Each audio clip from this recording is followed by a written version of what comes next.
That's that generation me. You see what I mean? You know how confused they get? It's confusing. It's always a focus of me, right? It's always a focus of how does it relate to me? So using the feminist example, how does the world relate to me? How does it oppress me, or how does it lift me up? Yeah, benefit. How does it benefit me? As opposed to how can I have a benefit on the rest of the world? Bingo. You know, and we've really started to walk in this path of, which is a greedy path, and that's what scares me about it, is once you start down that path of, well, what can I get? It continues, and it gets larger, and it gets larger, and it gets larger of, well, there's more focus on me, and then there's more focus on me, and then there's more focus on me. You know what I mean? Like, and that's where we're getting to. No longer is it just a right to be able to pursue the things that you need. It's now a right to demand somebody to give something to you. It's a right for free education. It's a right for free health care. It's a right for food, water, shelter. I don't know why that argument hasn't been made more solid. Look, if you're going to tell me that education and healthcare are rights, well, heck, let's go back to the basics. House, food, clothing, and water. Bare essentials are a right. Bare essentials are a right. Why aren't you fighting for those first? But that's the idea is, oh, well, I should be given these things. That's different from I should be allowed to pursue these things. That's right. You know? That's right. And you'll never, I got to be honest here too, and I don't care if anybody's listening and they agree with this or not. A lot of the issue is you're never going to enjoy what you've got unless you've worked for it. Yeah. It's just, that's the simple truth. The bottom line is, I think too, like if you look at a socialist agenda or a lot of the programs that are happening right now, right? I think in a lot of ways it's the idea of, well, it doesn't matter what it costs because I deserve it. But I think we're arguing the selfishness stuff and socialism stuff the wrong way. Why aren't we arguing it as a moral issue? Straight up theft. No. Theft. Not how much it's going to cost and it's going to cost us trillions. We're going to be bankrupt. No, morally, it is wrong to steal. It is wrong to steal. It's wrong for you to covet what I have. It's wrong for you to do that. You know how covetousness is different than pursuance?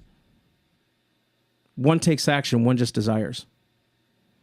There's a difference between, man, I want that. I'm going to do everything I can to get that, and I'm going to envy that person. And that's not what happens in an industrious person. Industrious person goes, man, I want that too. But I bet he had to bust his butt to get where he's at. No. So he'll turn it into action.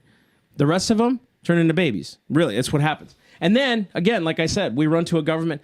How come they have all that stuff and I don't have what I want, right? Well, sorry, bro. Do you know how many sleepless nights those cats had? Do you know how many times those guys had to get up? I bet you, we watched, remember that video we watched yesterday, bro? On PragerU, when he said that the Australian guy was talking. He was talking about the uniqueness of America. He said in this country, he said it takes, most businessmen, it takes them 4 times to fail, and on the 5th when they succeed. He said, but in this country, you can do that. You can fall, start again. Fall, start again. You can't do that in other countries, right? But people don't know that you can fail. You just talked about that trophy thing, right? They know that it doesn't matter what I do because I'm not the best at what I do. I'm just me and I'm a champion. But you remove the boundaries of best. Yeah. What is the best anymore? Like, what are we striving for? Listen, why do I do... Let me take it to the basics.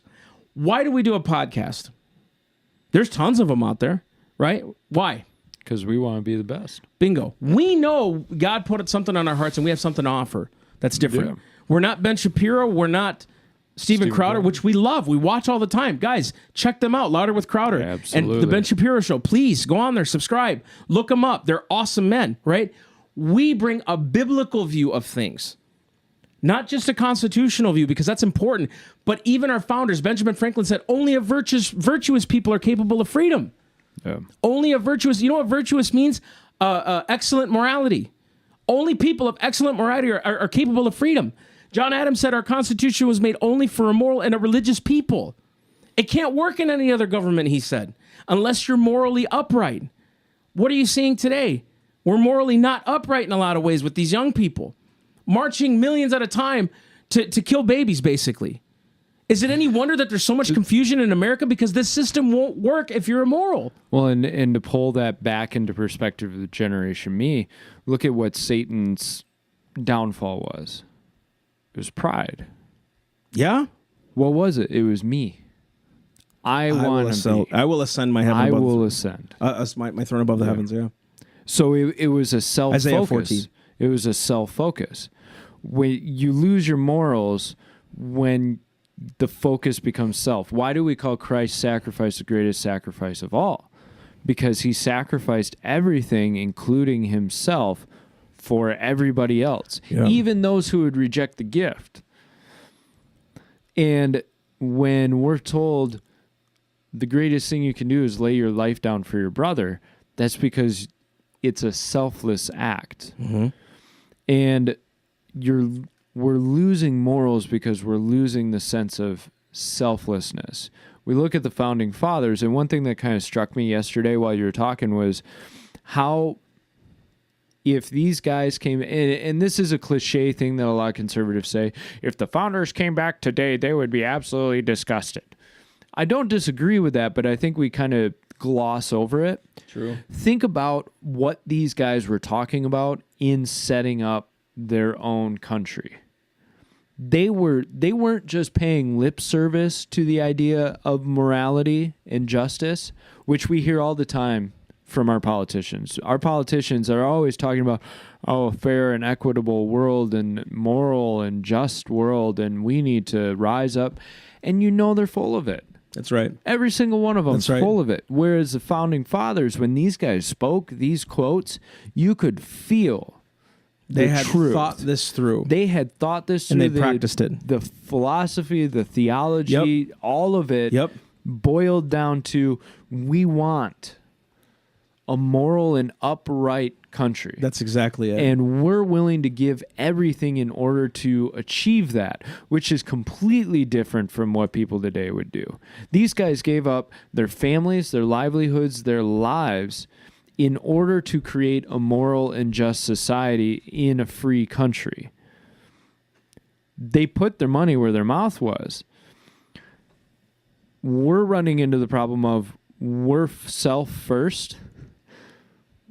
We're self-focused, so then we're losing the moral. Yeah. Because all of a sudden I can start to compromise. If it's about me most, well, why not compromise in order to get a little bit more? Why not to have a little bit more greed? Why not tell a lie in order to justify this? It's the selflessness that says, no, I'm not going to lie because that hurts other people. That's right. As well as myself. That's exactly I'm not going to be greedy because that takes from other people. That's it, dude. So it becomes down to the moral issue. Are you willing to take a step further for your neighbor, right?